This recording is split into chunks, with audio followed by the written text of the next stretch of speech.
If you want to be successful in your career, college degrees may no longer be enough. A new report by DeVry University shows credentials and certificates are replacing the traditional four-year degree. Here to break down the report's findings is the president and CEO of DeVry University, Elise Awwad. Good morning, Elise. Thanks so much for joining us.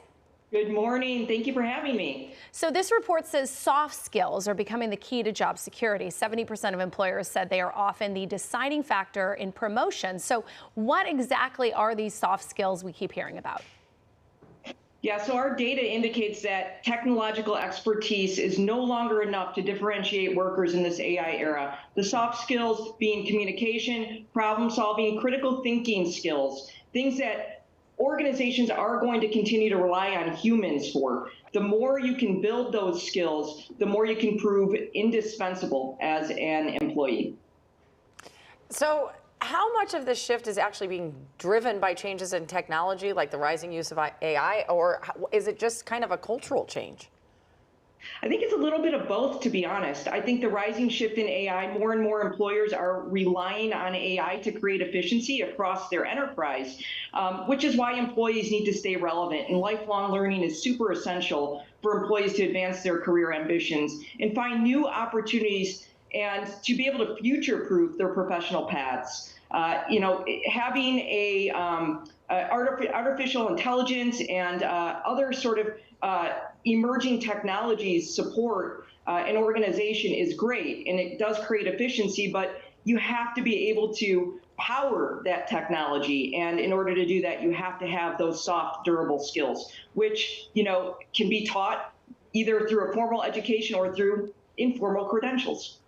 And so the report found something problematic. It said workers and employers are misaligned on the skills that are needed. So what can be done to help them see eye to eye?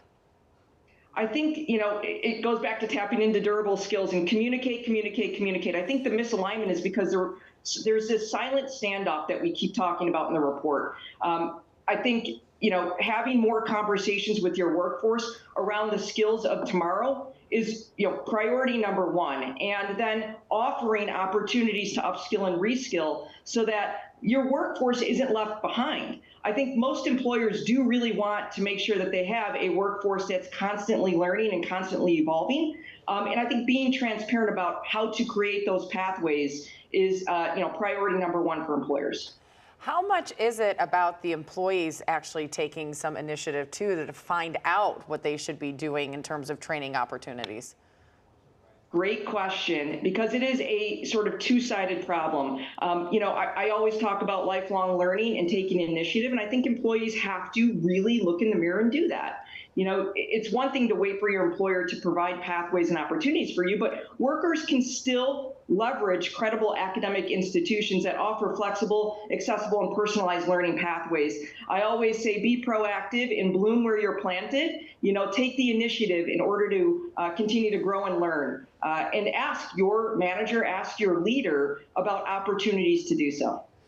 All right, I think this is a great conversation to be having, especially right now. Thank you so much for being with us, Elise. We appreciate it.